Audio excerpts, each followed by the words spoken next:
안녕하세요. 노트기의 김정민입니다. 애플이 전기차 만든다고 했을 때 사람들이 왜 이렇게 초미의 관심을 갖게 되었을까요? 그리고 아직까지 공식적인 발표도 없는데 왜 2025년도에 나온데 애플이 전기차만 만들게 되면 애플이 전기차 산업을 본격적으로 시작만 하면 지도가 바뀔 것이고 혁명이 뭐 이런 얘기가 왜 나오는 걸까요? 테슬라는 2003년도에 시작을 했으니까 22년의 차이입니다. 22년이 무슨 애들 이름도 아니고. 네온 자동차 업체도 지금 정신을 차렸죠? 뭐 적게는 20조에서 많게는 뭐 200조까지 투자를 하겠다. 기업에서 들고 나오는 돈들 천문학적입니다. 애플이 전기차를 만들면 세상을 바꿀 수 있을까요? 제2의 스마트폰 혁명을 일으킬 수 있을까요? 자, 인류는 근대사를 넘어오고 현대사로 진행되면서 세 번의 혁명이 있었습니다. 첫 번째가 자동차 혁명이고, 두 번째가 PC 혁명, 세 번째가 스마트폰 혁명입니다. 자, 자동차 혁명. 칼 벤츠, 고트립 다임러, 빌헬름 마이바흐 이런 사람이 일으킨 게 아닙니다. 자동차를 발명했긴 했지만 이건 혁신이었습니다. 혁신과 혁명을 그 차이를 구분하실 수 있으시죠? 혁신은 아이디어, 디바이스, 법, 규정, 뭐 제도 이런 것들을 새롭게 바꾸는 거예요. 쇄신입니다. 기존에 있었던 것보다 새로운 방식으로 보다 진보된 형태, 보다 개선된 방태로 기술이든 아니면 그게 뭐 삶의 방식이든 또 서비스든 아이디어든. 자, 혁명이라는 건 뭡니까? 혁신은 가죽 격자의 새로운 신.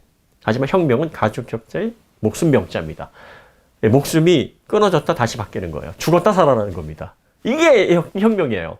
죽었다 살아나는 것. 죽었다 살아나는데 이전 사람이 될 수 있겠습니까? 새로 태어나는 겁니다. 그야말로. 빠르게, 신속하게, 갑자기 정권이 바뀌는 걸 혁명이라고 합니다. 기술혁명, 기존의 가치를 다 없애고 거기에서 새롭게 모디파이해서 바꿔나가는 걸 혁명이라고 하지 않습니다. 전혀 새로운 디바이스, 새로운 아이디어, 새로운 인프라, 새로운 라이프 사이클로 세상이 바뀌는 걸 혁명이라고 합니다. 자동차에서 이 혁명을 주도한 사람이 누굽니까? 헨리 포드입니다. 자동차의 왕. 어떻게? 1908년에 포드 T로 그 혁명을 주도했습니다. 기존의 자동차는요, 공방에서 뚝딱뚝딱 만들었기 때문에 소량 생산했고요. 장인들이 만들어서 가격이 무척 비쌌습니다. 25,000달러, 35,000달러. 지금으로 말하면 몇십억 될 겁니다. 그래서 귀족이나 아니면은 뭐 신흥 부자, 부르지아 세력, 뭐 이런 신흥 자본가들 외에는 구입할 수가 없었어요.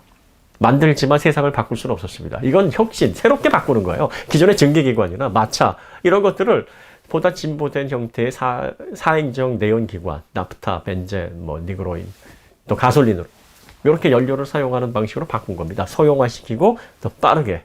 그래서 모터스포츠도 태동을 했고.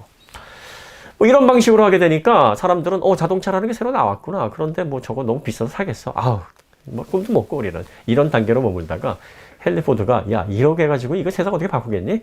그냥 자동차의 생산 체계 자체를 바꾸자. 생산 방식을 바꾸자. 개념을 바꾸자. 컬러는 블랙 하나. 그리고 또 생산 설계, 또 모델, 단일 모델. 컨베이어 벨트식으로 쭉 가면서 부품을 붙여. 그러면 빠르게 생산할 수 있을 거야. 이러면 가격도 혁신적으로 낮아져. 해서 몇만 불대 자동차를 몇천 불대로 낮췄습니다. 거의 나중에는 10분의 1 이하로. 자, 그래서 공장 노동자, 농장에서 일하는 사람들, 일반 직장인들도 자동차를 구입하는 시대가 됐습니다. 그리고 이런 사람들이 일당을 받아서 자동차를 구입하려니까 금융 서비스가 생겨나야 되겠죠. 모건 스탠리와 같은 금융회사들이 빠르게. 그리고 자동차가 다니면서 사고를 낸단 말이에요. 보험이 생깁니다. 행동 반경이 넓어지니까 도시계획이 기존과는 전혀 다른 형태로 도로를 기반으로 크게 확대가 됩니다. 유통도 바뀌게 됩니다. 레저를 비롯한 사람들의 라이프 스타일의 변화로 인해서 산업 전반적인 모든 부분들이 이전과는 전혀 다른 국면으로 기존의 라이프 스타일은 죽었고 새로운 라이프 스타일이 탄생한 겁니다. 새로운 생명으로. 1905년, 6년도 이 당시에 미국의 자동차가 4,500대 정도 있었다고 해요. 그런데 1925년도 한 20년 만에 2천만 대로 늘어났다. 이게 바로 혁명입니다. 갑작스럽게. 어느 날 갑자기 라이프 스타일이 변하는 것. 지금 자동차 시장에서 그런 혁명이 일어나고 있습니까? 네온 자동차에서 전기 모터로 변하고 있는 이 시대가 어디와 맞물려 있는 듯하세요? 증기기관에서 네온 자동차로 넘어가는, 네온기관으로 넘어가는 그 어디쯤인가 있다고 보이지 않습니까? 제가 일전에 테슬라를 포디즘에 비유를 했는데요. 사실 확신을 가지고 테슬라가 포디즘의 혁명을 일으키고 있다라고 말씀드린 건 아닌데요. 지금 가장 근접한 기업, 실체를 보여주고 있는 기업 가운데에서는 테슬라가 포디즘에 가장 근접한 형태의 혁명을 시도하고 있다. 그런데 사실 테슬라의 혁명은 엄밀히 말하면 혁신입니다. 기존의 가치를 새롭게 재정립을 하고 보다 발전된 형태의 이동수단을 소개하는 그 정도예요. 자, 그러면 이야기를 또 바꿔보겠습니다. 자, 그럼 자동차가 혁명의 단계로 넘어가려면, 그래서 사람들의 생활을 본격적으로 바꾸려면 어떤 변화가 있어야 되느냐? 통신 시장을 좀 예를 들어 보겠습니다. 스마트폰 혁명이 어떻게 일어나느냐? 스마트폰 혁명은요, 기존의 통신기기, 셀룰러폰, 휴대폰이죠. 네. 이 용도가 통신 용도였어요. 전화하고 문자하고. 이거를 단일 기기들이 여러 개가 자연스럽게 그리고 효율적으로 융화된 컨버전스화된 이동하면서 데이터를 이용할 수 있는 새로운 형태의 기기로 바꿔놓은 거예요. 그 전에 전화기, 그 휴대폰, 셀룰러폰은 전화를 하는, 통신을 하는 용도였는데 스마트폰이 되니까 이걸 어떤 말로 규정할 수가 없어졌어요. 그 전에 전화기는 통신기잖아. 그런데 지금의 스마트폰은 뭡니까? 이게 통신기입니까? 뭡니까? 뭐는 정의할 수가 없어요. 너무 많은 게 복합이 되어 있습니다. 이거를 통해서 사람들이 어떤 극적인 변화가 있었나요? 그전에는 길을 가거나 대중교통을 이용하거나 가정, 또 학교 뭐 이런 데서 각자 사람들이 자기만의 독특한 컬러의 행동양식을 가지고 있었습니다. 그렇지만 지금은 어떻습니까? 어딜 가나 이 스마트폰만 들여다보고 있습니다. 사람들의 생활 양식은 스마트폰 중심으로 이루어지고 있어요. 산업은 어떻습니까? 산업 역시 단일 기기로 발전했던 카메라, 동영상 재생기, 뭐 음악 재생기, 그리고 또 PC, 뭐 노트북, 뭐 이런 것들로 각자, 또 계측기도 그렇죠? 발전하던 것들이 이제 SoC 개념으로 하나의 장치에 스마트폰으로 합쳐지기 시작을 하니까 이렇게 개별로 발전하는 산업군이 다 고사가 됐습니다. 그리고 전혀 기존에 기대하지 못했던 새로운 가치를 가지고 있는 컨버전스 제품들, 융화된 고품질의 새로운 경험을 해주는 그런 제품들이 빠르게 생겨나고 있어요. 그 대표적인 게 드론이죠. 이 드론과 같은 항공 촬영이 가능한 걸 개인이 100만 원 정도만, 그 이하로도 값싼 가격으로 누릴 수 있으리라고 누가 생각을 했겠습니까? 그리고 산업 전반에 걸쳐 있던 그런 고가의 계측기들이 지금 거의 다 어떤 식으로 바뀌고 있습니까? GPS, 지자계, 뭐 이런 것들은 스마트폰 등장으로 이게 너무 흔한 장치가 되어버렸습니다. 자, 그 다음에 기업이 지금까지는 전통적으로 물건을 생산해서 뭐 아주 적게 원가를 들이고 이거를 잘 홍보를 해서 많이 판매를 하면 그 이득을 통해서 재화를 통해 성장을 해오는 이런 전통적인 산업 방식이었는데, 데이터 비즈니스라는 게 생겼어요. 데이터 비즈니스가 상관없게 뭡니까? 여러분들 데이터 비즈니스, 플랫폼 비즈니스, 뭐 이런 것들 많이 들어보셨죠? 데이터 비즈니스는 간단합니다. 여러분들이 스마트폰을 보면서 뭘 보든지 그게 다 기업에게는 자본으로 연결됩니다. 여러분이 검색을 하시든, 유튜브를 보시든, 아니면 넷플릭스를 보시든, 왓챠를 보시든, 또 이걸 통해서 뭐 사진을 찍든, 또 SNS, 뭐 페이스북, 이런 소셜 네트워크에 접속하든, 이것들이 여러분들이 사용하는 그 시간이 곧 그 기업에게는 자본을 형성하는 기본 베이스가 되는 겁니다. 얼마나 많은 시간을 이런 디바이스를 통해서 여러분들이 시간을 사용하느냐에 따라서 그 규모가 엄청나게 확대가 되는 그런 시대가 되었어요. 과거에 우리가 시간은 금이다 했는데 지금은 시간은 금을 넘어서 다이아몬드 그 이상의 뭐 엄청난 희토류 광물이 되고 있습니다. 이런 시대가 됐습니다. 그러니까 여러분들이 스마트 기기를 통해서 기업들이 재화를 획득하는 그 패턴도 완전히 바뀌게 된 거예요. 그래서 지금 시총 1000조를 뚫고 있는 기업들을 보면 거의 대부분의 상위 랭크되어 있는 기업들이 바로 이렇게 데이터 비즈니스를 기반으로 한 플랫폼 기업들입니다. 자, 이렇게 스마트폰이 기존에 없었던 새로운 생활 양식을 만들어냈고 기존의 전통적인 아날로그 시장을 죽였어요. 그리고 한마디로 규정되는 용도를 한마디로 규정할 수 없게 많은 것들을 뭉쳐내서 컨버전스화 시켜서 이제 이거 없으면 진짜 불편하고, 야, 이거 생활에서 가장 많은 시간을 여기에다 투자하게 되는구나. 이걸 특정 용도로 사용하고 나서는 방치하는 그런 용도가 아니라 늘 주머니에서 수시로 꺼내서 뭔가를 다양하게 할 수 있는 그런 기기로 활용을 하게 되는구나라고 했을 때 비로소 혁명의 단계로 넘어가는 겁니다. 지금 자동차는 어떻습니까? 여러분들 자동차가요, 지금 이동수단에서 지금 벗어나지 못하고 있습니다. 테슬라가 선보이는 자동차도요, 이동수단 그 이상의 가치를 제공하지 못하고 있어요. 24시간 중에 자동차를 이용하는 평균 시간이요, 보통 1시간 정도입니다. 국제적으로. 그리고 이제 뭐 대도시를 중심으로 교통 체증이 많은 지역은 대략적으로 2시간이라고 얘기를 하고 있어요. 그러면 22시간 혹은 23시간을 자동차로 주차장에 놓여져 있는 겁니다. 1시간 사용하거나 2시간 길어야 이렇게 사용을 하는 겁니다. 그러니까 지금 자동차는 이동수단, 전화기가 통신기기였듯이 이동수단입니다. 그러면 여기에서 파워트레인을 바꿔서 좀 더 빠르게, 편안하게, 그리고 또 정숙하게, 그리고 각종 이동하면서 디지털 기기를 통해서 뭐 자율주행 보조라든지 뭐 다양한 인포테인먼트를 제공받을 수 있어요. 이런 것들은 혁명일까요? 혁신일까요? 기존의 생활 양식을 죽이고 새롭게 탄생한 생활 양식이 아니라 보다 진보되고 확장된 생활 양식이니까 혁신, 쇄신입니다. 이노베이션입니다. 아직까지 레볼루션, 혁명은 일어나지 않은 거예요. 애플이 주목하고 있는 건 혁신이 아니라 혁명이라고 보여지기 때문에 애플의 거동, 애플이 앞으로 전기차 시장을 어떻게 주도할 것인가에 초미의 관심이 집중되어 있는 겁니다. 자, 그럼 이렇게 생각하실 거예요. 애플이 도대체 무슨 능력으로 자율주행할 거야? 무슨 능력으로 자동차를 만들 건데, 뭐 휴대폰 폭스콘에서 뚝딱뚝딱 위탁 생산하면 자동차도 그렇게 나오나? 자동차가 무슨 애들 장난이야? 자율주행이 무슨 애들 장난이야?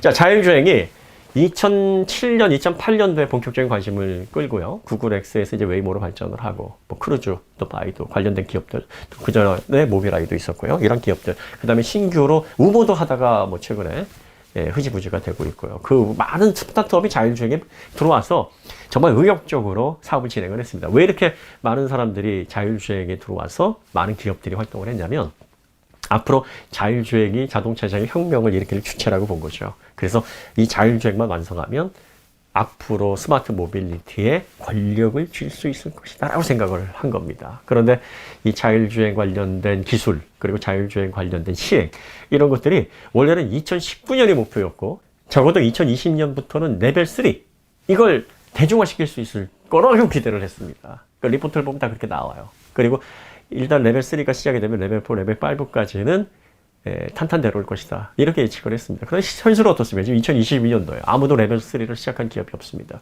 초기에는 엄청난 투자 자금이 들어가지만 빠르게 환수할 수 있다. 기술만 선정하게 되면 그 다음부터는 새로운 시대에서 새로운 혁명을 일으키는 기업으로서 온통 주목을 받을 것이다. 이런 기대를 가지고 많은 투자 기업들이 몰리고 넉넉한 그런 환경에서 아주 좋은 환경에서 시작을 했는데, 이게 장기화되고 언제 시행이 될지 모호한 상태가 돼버렸어요. 그러다 보니까 하나 둘씩 그 엄청난 투자 부담에서 나가 떨어지기 시작을 하고, 부담감을 느끼기 시작하고, 사업이 불투명해지자 이걸 존속을 해야 되는지, 뭐 내부 인원 교체에서부터 혼란들이 가중되기 시작을 하고 있습니다. 그러다 보니까 이게 시간이 지나면서 좀 더 이런 현상들이 가속화될 거예요.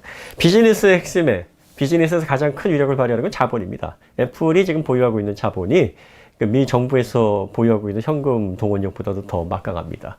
이런 거대 자본력, 현금 보유력을 가지고 이제 앞으로 자율주행 기업에서 일정 부분의 성과는 이루었으나 자율주행의 본격적인 완성을 이루지 못해서, 혹은 그런 과정에서 사업 전망을 계속, 사업을 유지하는 어떤 그런 전망들이 불투명해서 지지부진한 업체들을 쇼핑할 수 있는 환경이 더 앞으로 수월해질 거라는 거죠. 그러면 얼마든지 발전된 기술, 노하우를 가지고 있는 기업들을 애플은 인수합병을 통해서 그 기술을 얻는데 어려운 입장이 아니라는 겁니다. 자, 그럼 자동차를 만드는 하드웨어 기술은 어떻습니까? 하드웨어 기술도 마찬가지입니다. 하드웨어 기술도 지금 혁신의 단계에 머물러 있는 자동차가 지금 단계에서부터 도산 가능성에 대해서 끊임없이 이야기가 하고 있고요. 그 다음에 인수합병 아주 활발하게 이루어지고 있고, 또 구조조정, 공장 폐쇄, 또 코비드 사태 이후로 빠르게 가동을 중지한 공장들이 증가를 하고 있습니다. 이게 앞으로 이제 혁신에서 혁명으로 넘어가는 그 시점에서 더 그 숫자는 늘어나게 될 것입니다. 아마 자율주행 기업을 쇼핑하는 것보다 이 공장 쇼핑하는데 애플이 더 수월할 거예요. 자, 관련된 노동자들, 기술자들, 시설들, 뭐 전원에서 전기차를 생산할 수 있는 기반을 만들어내는데 그다지 앞으로 어려운 환경이 아니라는 거예요, 애플에게는. 그걸 만들어서 노하우를 축적하고 애플 스스로 만들어내는 이런 과정들을 겪지 않아도 충분히 기존의 이러한 기술들이나 시설들, 또 프로세스를 갖추고 있는 그런 환경들을 흡수할 수 있는 얼마든지 가능한 입장, 유리한 입장에 애플은 있습니다. 특히 폭스콘을 이용해서 하드웨어를 최고 수준으로 생산을 해본 경험이 있기 때문에 관리 감독 능력 역시 애플은 잘 가지고 있습니다. 자, 그 다음에 최근에 애플이 이 M1 프로세서, 반도체 자체 생산을 했습니다. 디자인, 설계를 한 거죠. 그리고 이제 팹리스 역할만 하고 요거를 TSMC에서 오나노 공정으로 생산을 맡겨서 공급을 받고 있는데, 그러니까 IT 업종에 계신 분들은 아시겠지만 이게 전통적인 발전 속도를 훨씬 더 뛰어넘는 정말 놀라운 결과물입니다. 그리고 이 M1 프로세서의 특징이 뭐냐면 이 자유도, 설계 자유도가 진짜 엄청납니다. 어떻게 코어수를 늘리느냐에 따라서, 메모리를 어떻게 집약하느냐에 따라서, 또 그 안에 뉴럴 네트워크 프로세서 영역, TOPS, FPS를 관장하는 이 영역, AI 부분을 관장하는 NPU 영역이 매우 확대가 되어 있습니다. 사실 모바일 프로세서에서도 AI 기능 관련해서 뭐 빠르게 애플리케이션, 그리고 사용자의 패턴을 인식해서 속도를 빠르게 올려주는, 그리고 뭐 검색에 최적화를 이루는, 또 특정 프로그램에서 속도를 높여주는, 뭐 이런 AI 기능이 화두가 되기는 하고 있습니다만, 이렇게 NPU의 영역이 M1 프로세서처럼 크게 확대되는 프로세서가 당장 필요하냐 보면 이건 의문이거든요. 그리고 아이패드를 제가 작년에 구입을 해서 M1 프로세서가 탑재되는 아이패드를 사용을 해봤는데 도대체 이 성능을 쓸 데가 없어요. 보통 이렇게 엔지니어링을, 이렇게 오버 엔지니어링을 하는 경우는 유래를 찾아보기 좀 어렵습니다.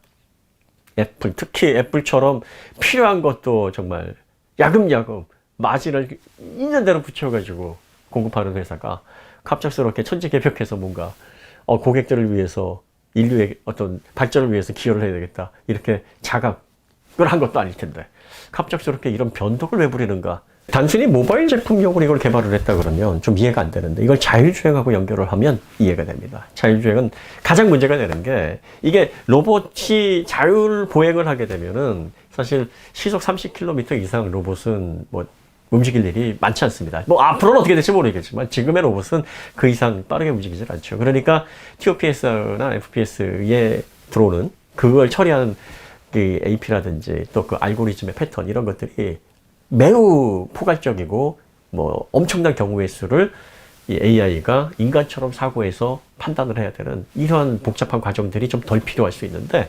자동차는 뭐 그 로봇에 비해서 몇 배나 더 빨리, 기본적으로 시속 100km 정도 달리는 환경이 너무나 많으니까 이렇게 빠르게 움직이고요. 그 다음에 로봇은 뭐 가다 부딪혀가지고 망가지거나 아니면 고장이 나더라도 문제가 없는데, 자동차는 빠르게 움직이다가 사고 나면 사람의 생명을 앗아간단 말이에요. 그러니까 사람의 생명을 앗아가게 되면 그거에 따른 윤리적인 문제, 보상 문제, 그걸로 인해서 기업이 입는 브랜드의 타격, 이런 다양한 것들이 관련이 돼 있어서 정말 2중, 3중, 4중 보안을 통해서 철저하게 오류가 없게 해야 됩니다. 그렇기 때문에 로봇에 들어가는 NPU, 로봇에 들어가는 AP, 그리고 로봇에 들어가는 알고리즘보다 훨씬 더 확대되고 고용량, 고성능이 필요하다는 얘기죠.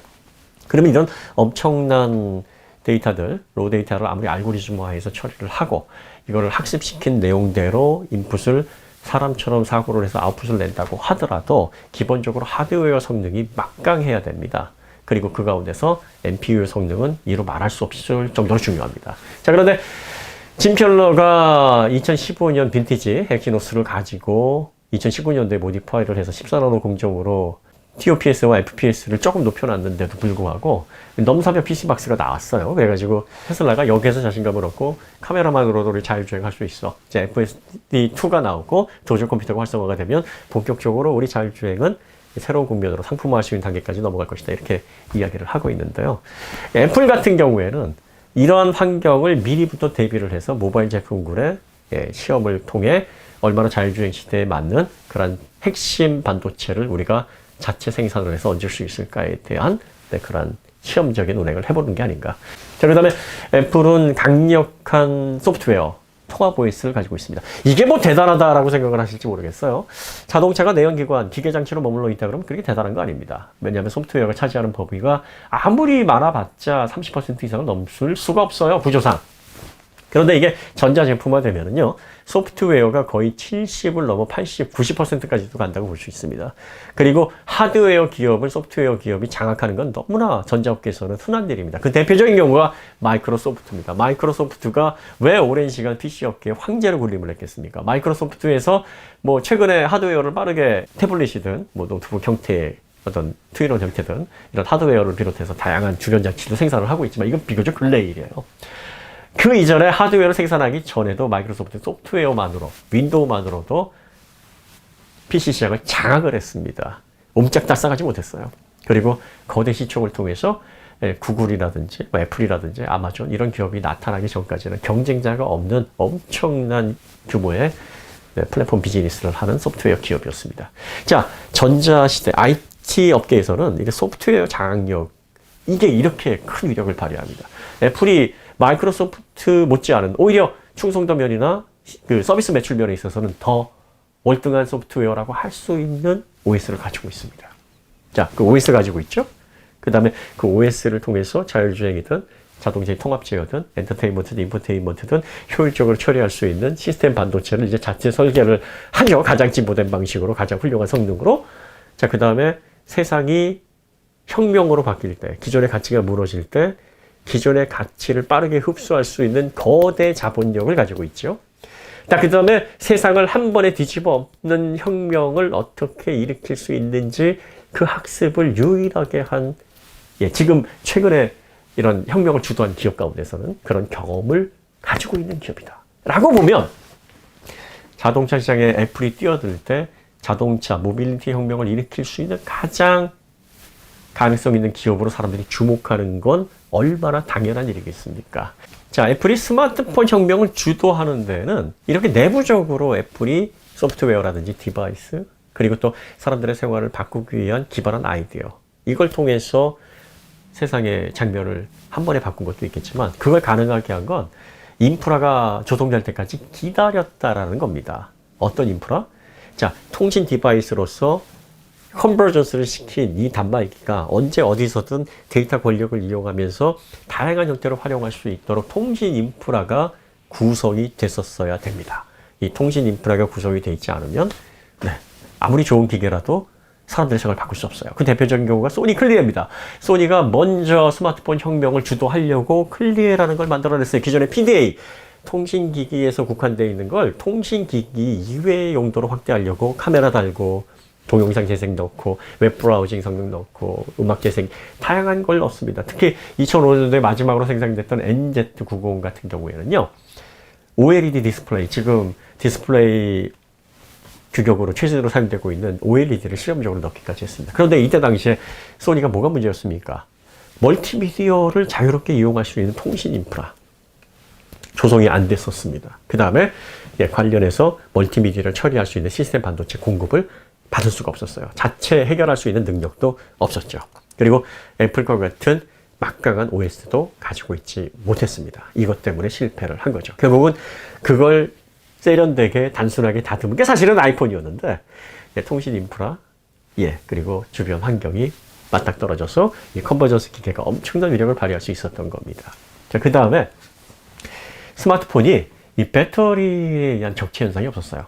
사실 1991년도부터 리튬이온이 소니에 의해서 대중화가 되면서 이 노트북 PC 시장에서 폭발을 하기 시작을 합니다. 노트북 수요가 빠르게 확대되기 시작했고 고속 성장을 하다 보니까 이 배터리 생산 업체들이 이 리튬이온 배터리를 생산하다 보면은 큰 돈을 벌 수 있겠구나 해서 캐파를 생산 시설을 늘리기 시작을 합니다. 그런데 공교롭게도 스마트폰은 노트북 PC에 들어가는 배터리 용량보다 훨씬 적은 용량, 기계 자체가 작기 때문에. 그래서 이거를 몇 천만 대 한꺼번에 만들어서 동시에 사람들의 손에 쥐어주기가 용이했어요. 빠르게 제품을 생산해서 한 번에 전 세계에 퍼뜨리기가 아주 좋았습니다. 새로운 형태, 새로운 가치, 새로운 라이프 스타일을 만들어주는 이 융합된 컨버전스형 스마트폰이 얼마 안 돼가지고 내 손에 빠르게 쥐어주니까 사람들은 그 경험을 한번 해보고 나서 이전에 전혀 다른 형태의 재래식, 아날로그식 그런 방식의 통신기기에는 눈을 돌아갈 수가 없는 거죠. 이전 생활 양식을 죽일 수밖에 없어요. 스스로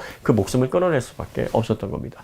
자, 자동차 혁명을 일으킬 때 애플이 바로 이 시기, 이 타이밍을 기다리고 있는 겁니다. 그래서 2025년이라는 얘기가 나오는 거예요. 2025년이 되면 자동차, 전기 자동차를 통해서 사람들의 경험을 급격하게 바꿀 수 있게 해주는 두 가지 문제가 어느 정도는 해소된다고 보는 겁니다. 첫 번째가 배터리입니다. 지금 배터리 적체가 너무나 심각합니다.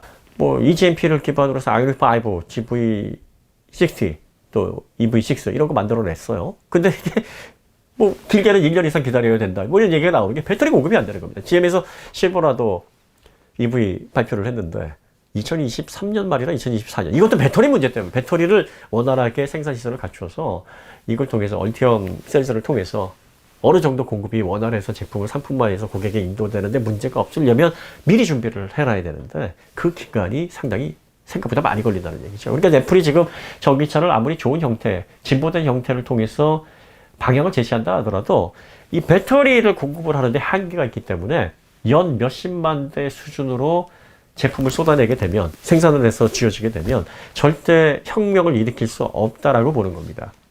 지금 테슬라가 전기 자동차 사업을 시작한 지 거의 17년? 네, 18년 차로 넘어가고 있는데 18년 차에 달성한 게 100만 대가 약간 안 돼요. 93만 대입니다. 그러니까 테슬라라는 이름이 거론돼서 거의 지금 20년 가까운 시간이 지났는데도 아직도 테슬라는 성장 중이고 아직도 혁신을 하는 중입니다.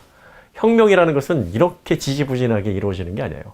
이렇게 시간을 계속 두고서 조금씩 캐파를 늘려나가고 확대하고 영향 이런 게 아니라 급격하게 어느 한 날에 자고 일어났더니 세상이 바뀌는 이런, 물론 그렇게 급작스럽게 자동차장에서 얼마 안 되는 시간 내에 환경을 바꿀 수는 없겠지만 애플은 적어도 배터리가 몇십만 대 수준이 아닌 100만 대 이상의 제품을 쏟아낼 수 있을 만큼 생산량 확충이 돼서 한 번에 자신들이 기획하고 세상을 바꿀 만한 가치를 가지고 있는 자동차들이 쏟아져 나와야 된다고 보는 거예요.